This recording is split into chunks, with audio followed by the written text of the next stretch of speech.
Hey, what's up guys? Today I'm going to tell you about something called polynomial trade. You might have heard of them, or you might not, but trust me, they are super cool and exciting. So, let's get started. Polynomial trades are a way of trading that uses a special kind of contract called a perpetual contract.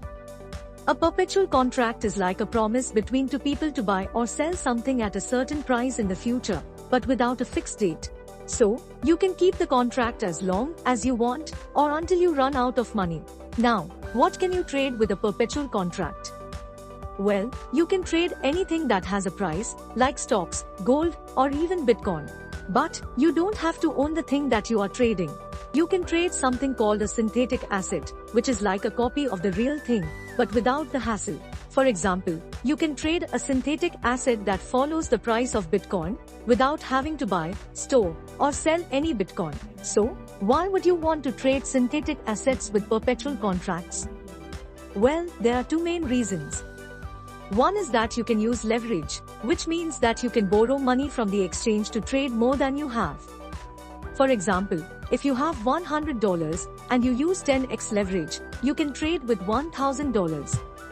This can make you more money, but also more losses, so be careful.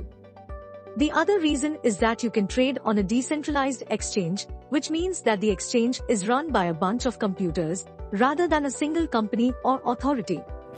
This makes the exchange more secure, transparent, and fair, as there is no one who can cheat, hack, or control it. But, this also means that you have to pay a fee to use the network, called a gas fee. Gas fees can change depending on how busy the network is, so you have to watch out for them.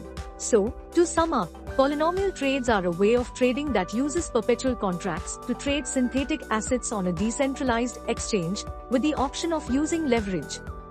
It is a way of trading that gives you more flexibility, variety, and potential than traditional trading, but also more complexity, volatility, and risk. It is not for beginners, but for experienced traders who are willing to learn and adapt to the new world of decentralized finance.